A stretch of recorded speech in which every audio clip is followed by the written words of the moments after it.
আসসালামু আলাইকুম এভরিওয়ান। কি অবস্থা সবার? বিকালে কি নাস্তা করলেন?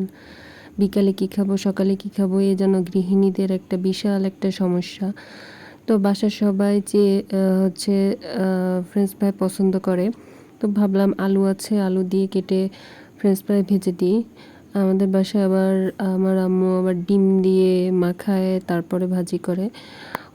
এটাই সবাই বেশি পছন্দ করে, তাই এরকম করে আলু ভেজে দিলাম, যেটাকে বলে ফ্রেঞ্চ ফ্রাই।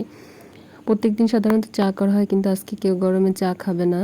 চা খাইলেও সকালে দুধ চা করি, আর বিকালে একটু রং চা, কারণ 2 বেলা দুধ চা ভালো লাগে না। যাই হোক, এই তো ফ্রেঞ্চ ফ্রাই শেষ পর্যায়ে।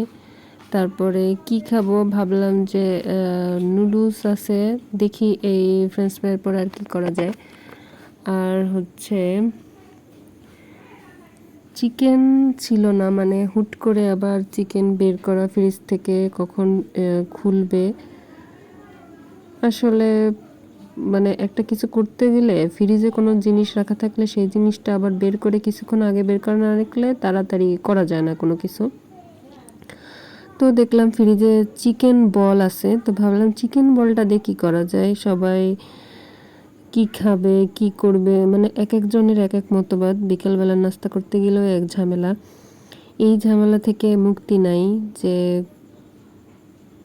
কোনটা খাবো, কোনটা কি করব। তাই ভাবলাম যে ম্যাগি নুডলস দিয়ে, চিকেন বল ছিল সেইগুলাকে, চিকেন বলগুলা গোল যেটা ছিল সেখান থেকে মাঝখানে কেটে 2 পিস করে তারপরে আর কি আলাদাভাবে ভাজছি, ভেজে তারপরে এই নুডলসের ভিতর দিয়ে আবার ডিমও দিছি, দিয়ে জাস্ট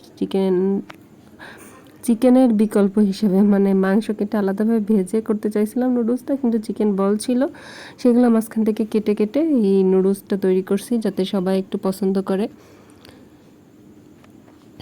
বিকালবেলায় নাস্তা বানানোটা আসলে কঠিন, আবার এরকম বিকালে একটু ভরপেটে কিছু খেলে রাত্রে আর কিচ্ছু খাইতে ইচ্ছা করে না। রাত্রে খাবার পুরো থেকে যায়, খাওয়া দাওয়া আর মুখে আসে না, এই আর কি। আপনাদের বাসায় কী করেন বিকালের নাস্তায়? কমেন্ট বক্সে জানাবেন। আমি আজকে এইগুলা দিয়েই বিকালের নাস্তাটা সারছি। আর রাত্রেবেলায় ভাতও বসাইতে হবে না, কারণ এটা খাওয়ার পর রাত্রে কেউ আর ভাত খাবে না, সবার পেট ভরা।